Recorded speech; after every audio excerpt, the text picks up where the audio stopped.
কে? আগে আমি আপনার জন্য দইয়ের ঘোল এনেছিলাম। ও, ওখানে রেখে দে। আরে তোদের রানীমা কোথায় রে? পুজোর ঘরে। ঠিক আছে, তুই যা।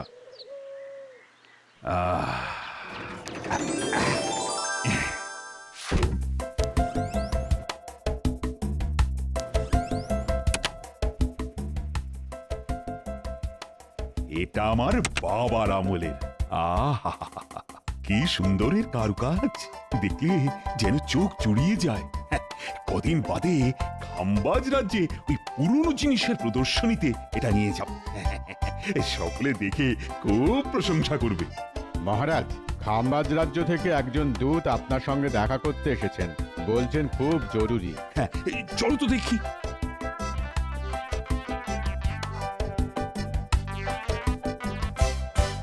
কি বারান্দায় দাঁড়িয়ে কেন?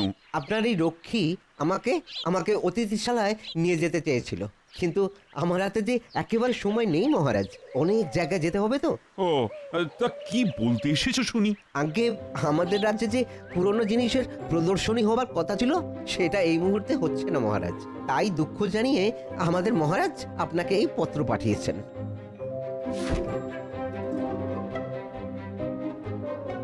ঠিক আছে, ঠিক আছে, তুমি খাম্বাজ রাজকে গিয়ে বলো প্রদর্শনী হচ্ছে না বলে আমি কিচ্ছু মনে করিনি। আমি বলে দেবো মহারাজ।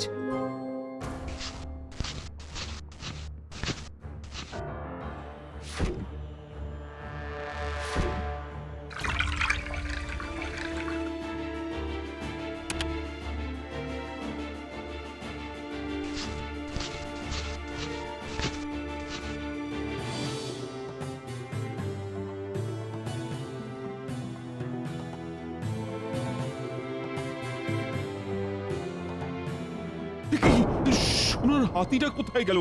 এইখানেই তো রেখে গিয়েছিলাম। কি হলো? এমন করে কি খুঁজছেন? এইমাত্র আমার সোনার হাতিটা এখানে রেখে আমি একটু ঘরের বাইরে গিয়েছিলাম, এসে দেখি হাতিটা নেই। সে কি, সোনার হাতি নেই? তাহলে কি চুরি হয়ে গেল? হ্যাঁ, চুরি? আমার ঘর থেকে চুরি? তাহলে তো ভয়ঙ্কর ব্যাপার। লক্ষ্মী, বলুন মহারাজ। এই এক্ষুনি রাজবাড়ির সব দরজা বন্ধ করে দাও। কোনো চোর যেন রাজবাড়ি থেকে পালাতে না পারে। আর সেই সাথে রাজসভার সকলকে খবর দাও যে আমার ঘর থেকে সোনার হাতি চুরি হয়ে গেছে। হ্যাঁ, কি বলছেন কি মহারাজ? হ্যাঁ, আপনার ঘর থেকে সোনার হাতি চুরি? হ্যাঁ, আমি এক্ষুনি সারা রাজ্যে কোটাল লাগিয়ে দিচ্ছি। তারা সব জায়গায় চিরুনি তল্লাশি চালিয়ে আপনার সোনার হাতি খুঁজে বের করবে। যা ভালো বোঝো করো। হায় হায় হায়, ওটা যে আমার বাবার স্মৃতি। তাহলে আমি আসছি মহারাজ।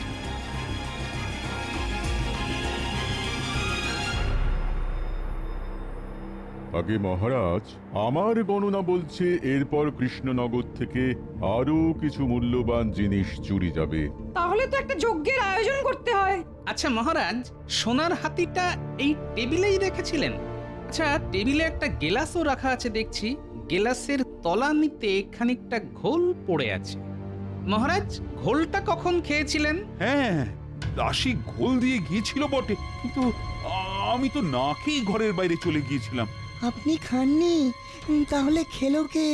বিজ্ঞানী, তোমার ঝোলায় কি আতশ কাচ আছে? মনে হয় আছে, দাঁড়াও দেখছি। আছে গোপাল, এই নাও।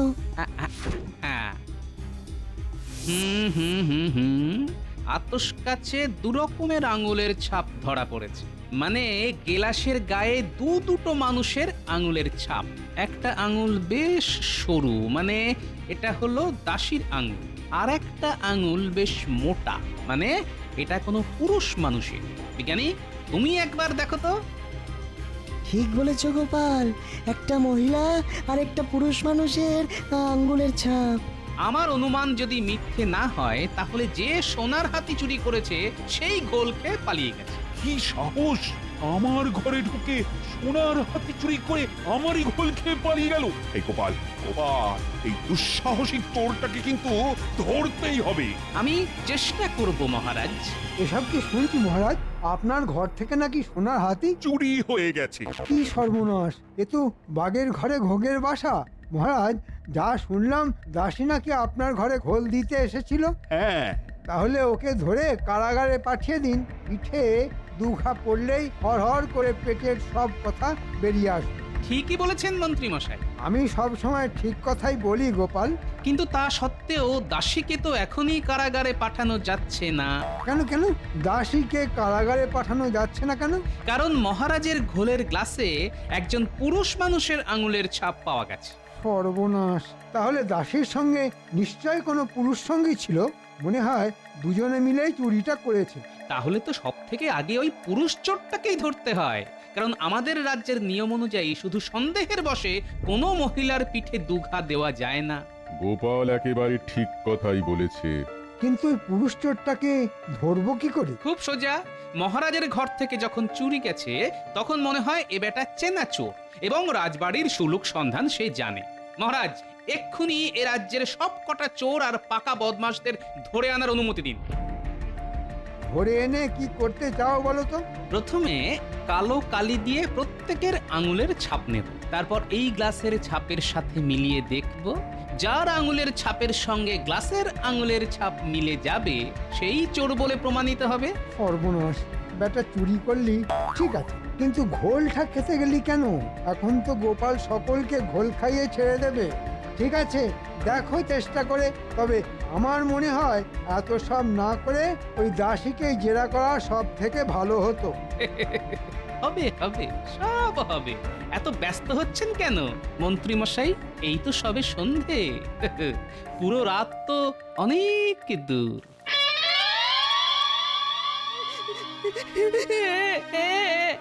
আগে বিশ্বাস করুন নানিমা, এই আপনার পা ছুঁয়ে বলছি, আমি সোনার হাতি চুরি করিনি।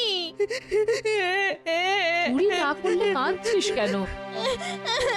কাঁদবো না, মন্ত্রী মশাই নাকি বলেছেন আমি নাকি চুরি করেছি।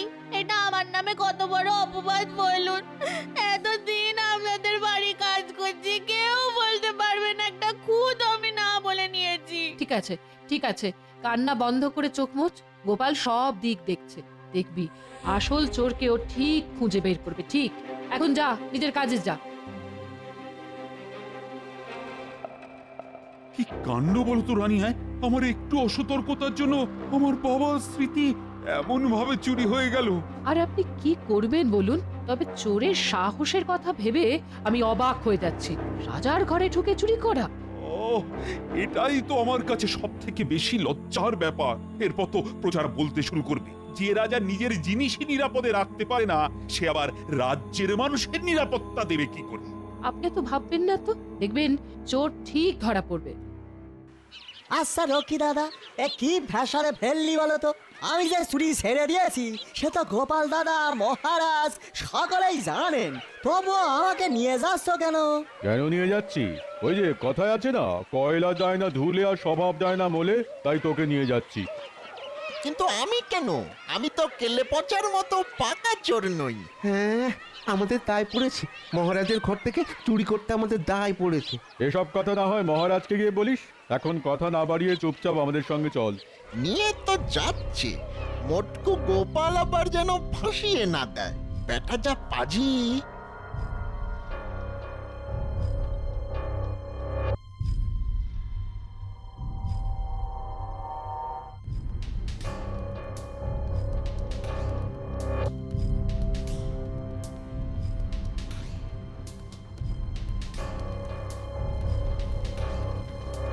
বুঝলে ভাই, তুমি হলে এই কৃষ্ণনগরের সব থেকে বড় শিল্পী, তাই আঙুলের ছাপ আঁকাটাও খুব নিখুঁত হওয়া চাই। কিন্তু কোনো চিন্তা করো না গোপাল দাদা, এত নিখুঁত করে আঁকছি যে আসল আর নকল বুঝতেই পারবে না।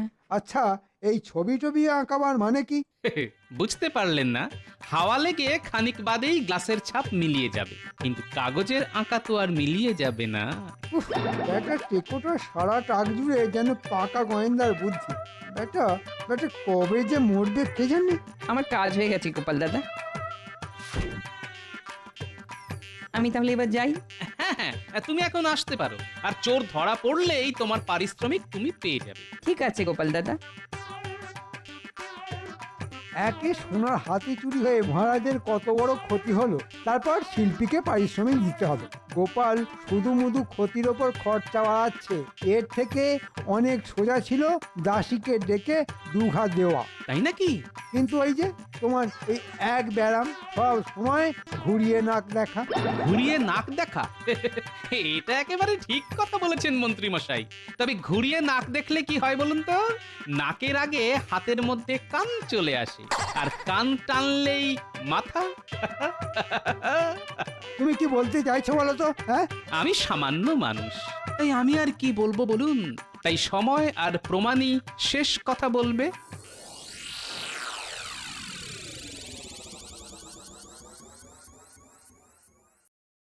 এই সকলে এখানে চুপ করে দাঁড়া, আমি গোপাল দাদাকে খবর দিয়ে আসি। এটা কিন্তু আমাদের সঙ্গে খুব অন্যায় হচ্ছে। আমরা তেলে পচার মতো দাগি চোর নই, আমরা সব ভদ্রলোক। সে তো আমরা খুব ভালো করেই জানি যে তোমরা কেমন ভদ্রলোক। আরে বাবা, অন্যায় না করলে এত বিরক্তি কেন? বিরক্ত হব না? রক্ষীর দল রাস্তা দিয়ে আমাদের হাঁটিয়ে নিয়ে এসেছে। আহা, শুধু তো হাঁটিয়ে এনেছে, বেঁধে তো আর আনেনি। তা আমাদের এখানে নিয়ে আসার কারণ? শুধু কাগজে হাতের ছাপ দিবি আর চলে যাবি। নে, তিনজনে এই কাগজ তিনটায় হাতের ছাপ দে দেখি। এই নে কেলে পচা তোর কাগজ, বটা ঘটা তোদের কাগজ। প্রত্যেক কাগজে তোদের নাম লেখা আছে।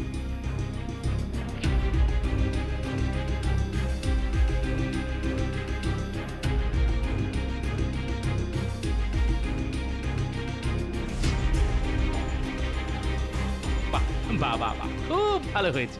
এখন তোরা এখানে দাঁড়া, আমরা একটু ভেতর থেকে আসছি।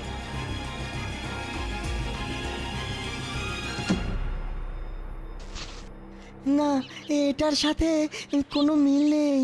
এবার পরেরটা দেখো। না, এটাও না। তাহলে শেষেরটা দেখো এবার। এ কি? কি হলো বিজ্ঞানী? এটার সাথে হুবহু মিলে যাচ্ছে। তাহলে তাহলে ওই পাজিটাই চুরি করেছে। হ্যাঁ, আমি আগেই এটা সন্দেহ করেছিলাম।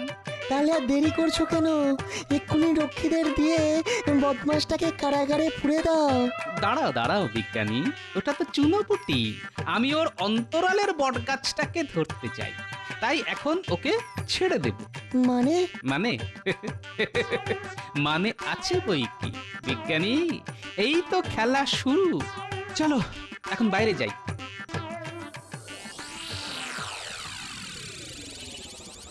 কিরে বটা ঘটা, শুনলাম তোদেরও এখানে নিয়ে এসেছে। দেখুন না মন্ত্রী মশাই, কি অন্যায়! আমরা শান্তশিষ্ট ছাপোষা মানুষ, রাজবাড়ি থেকে আমরা চুরি করতে যাব কেন? গোপাল দেখছি খুব বাড়াবাড়ি শুরু করেছে। শোন, তোদের হাতের ছাপ আর গ্লাসের আঙুলের ছাপের সঙ্গে একজনের ছাপ কিন্তু হুবহু মিলে গেছে। তার মানে তোদের মধ্যে একজন চোর। এখন তোরা কি নিজে মুখে স্বীকার করবি নাকি আমাকেই বলতে হবে? বিশ্বাস করো, আমি চুরি করিনি গো। আমি কিছু জানি না। শুধু শুধু আমাকে হয়রান করছো। বটে, তোরা যখন স্বীকার করলেই না, তখন আমাকেই বলতে হচ্ছে যে তোদের মধ্যে চোর হচ্ছে এই কেলে পচা। আর ভগবান, কতদিন আগে চুরি ছেড়ে দিয়েছি, তবু আমার নামে এই বদনাম। হ্যাঁ, রক্ষী, একে কারাগারে নিয়ে যাও, কাল রাজসভায় এর বিচার হবে। যা বটা ঘটা, তোরা বাড়ি যা। আমি আগেই জানতাম গোপাল যত চেষ্টাই করুক না কেন, কোনোভাবেই তোদের ফাঁসাতে পারবে না।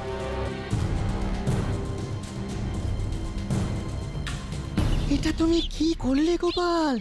কাগজটায় তো বটার নাম লেখা ছিল, তা সত্ত্বেও তুমি কেলে পচার ঘাড়ে চুরির দায় চাপিয়ে দিলে। বিজ্ঞানী, আমি একটু আগেই বলেছি না, বটা তো চুনোপুটি। আমি ওর অন্তরালের বটগাছটাকে ধরতে চাই, তাই এখন ওকে ছেড়ে দিলাম। তবে চিন্তা করো না, আজ রাতের মধ্যেই বটা আর ওর বটগাছ দুটোকেই ধরে কারাগারে পুরে দেব। কাল হবে ওদের বিচার।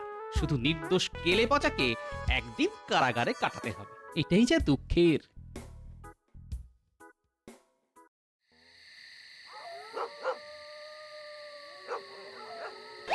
সন্ধে গড়িয়ে রাতের আধার তো নেমে এলো, কিন্তু সেই মক্কেলের এখনো দেখা নেই কেন? ওই তো এই তো শ্রীমান আসছে। মন্ত্রী মশাই, কিরে আজ এলি কেন? আগে ওই সোনার হাতি চুরির পারিশ্রমিকটা ওহ, কাজ হতে না হতেই হাত পাততে চলে এলি। হ্যাঁ, কি করবো বলুন, গরিব মানুষ, হাত যে একেবারে ফাঁকা। শোন, স্যাকরার কাছ থেকে এখনো সব টাকা পাইনি, আজ যাব, আর বাকি টাকা পেলে তোদেরটা মিটিয়ে দেব। ঠিক আছে মন্ত্রী মশাই, কাল সকালেই না হয় আসবো। না না, কাল সকালে নয়, দুদিন বাদে আসি। আগে দুদিন বাদে কেন? মাথা মোটা, আজ না হয় কপাল জোরে বেঁচে গেছিস, কিন্তু কোথাকার জল কোথায় গিয়ে দাঁড়াবে সেটা তো বলা যায় না। যা যা, তুই এখন আয়। মন্ত্রী তাহলে রাতের অন্ধকারে শ্যাকরার কাছে যাবে।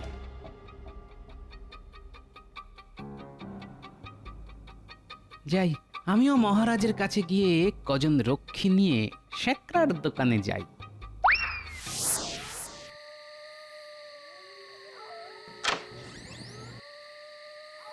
স্যাকরা, সোনার হাতির বাকি টাকাটা দাও। মাফ করবেন মন্ত্রী মশাই, আজ আমি দিতে পারবো না। কেন দিতে পারবে না কেন? আগে চোরাই জিনিস বিক্রি করাটা তো অনেক ঝামেলা, 2 দিন সময় দিন, বাকি টাকা পেয়ে যাবে। শোন, দুদিনের মধ্যে বিক্রি করতে না পারলে ওই সোনার হাতি গলিয়ে ফেলে আমাকে সোনার দামই দিয়ে দিও। হ্যাঁ ঠিক আছে মন্ত্রী মশাই।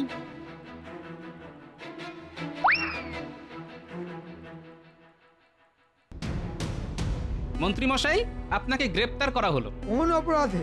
সেটা না হয় কাল রাজসভায় বিচারের সময় জানতে পারবেন। গোপাল, ভুলে যেও না আমি এই রাজ্যের মন্ত্রী। জানি তো আপনি মন্ত্রী, তাই কারাগারে আপনার জন্য একটু বিশেষ ব্যবস্থা আছে। যাও, তোমরা 4 জন মন্ত্রী মশাইকে বেঁধে কারাগারে নিয়ে যাও, আর বেশি চিৎকার চেঁচামেচি করলে মুখটাও বেঁধে দিও। কাজটা কিন্তু ভালো করলে না গোপাল। কাল রাজসভায় মহারাজের সামনেই না হয় আমার বিরুদ্ধে আপনার অভিযোগ জানাবেন। যাও, নিয়ে যাও। তোমরা এবার আমার সঙ্গে চলো।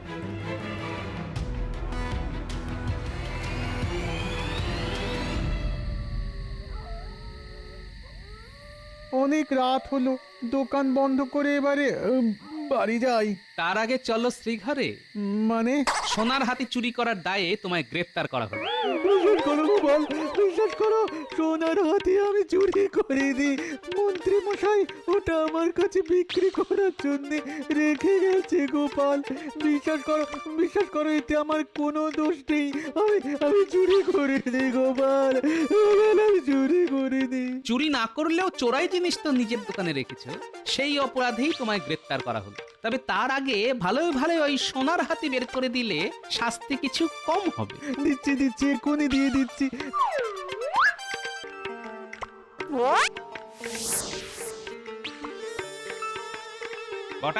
বটা বাড়ি আছিস নাকি? কি তুমি? তোকে নিতে এলাম। কোথায়? যেখানে তোর গুরু মন্ত্রী মশাই গেছে সেইখানে। মন্ত্রী মশাই কোথায় গেছে? কারাগারে।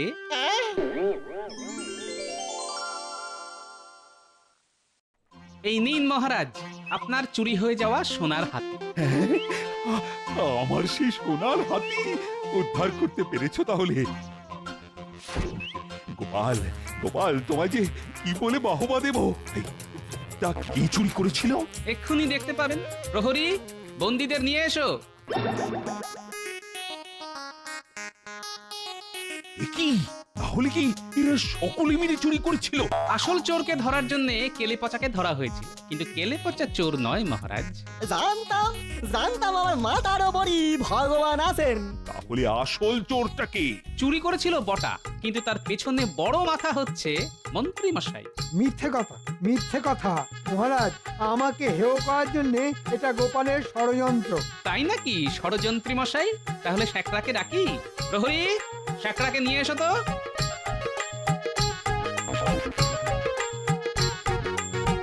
আমার কোনো দোষ নেই মহারাজ, আমার কোনো দোষ নেই। মন্ত্রী মশাই ওই সোনার হাতি আমার কাছে বিক্রি করতে এসেছিলেন, কিন্তু বিক্রি করতে পারিনি বলে ওটা অক্ষত পেলেন, না হলে গলিয়ে সোনা করার আদেশ দিয়েছিলেন মন্ত্রী মশাই। আমারও কোনো দোষ নেই মহারাজ, এই মন্ত্রী মশাই কিছু পারিশ্রমিকের লোভ দেখিয়ে আমাকে চুরি করতে বলেছিলেন। মহারাজ, আমাকে ছেড়ে দিন মহারাজ। এই নাক মলছি, কান মলছি, জীবনে আর কখনো চুরি করব না। মন্ত্রী, তুমি এত নীচ, শেষে আমার ঘরে লোক ঢুকিয়ে চুরি করাও, এত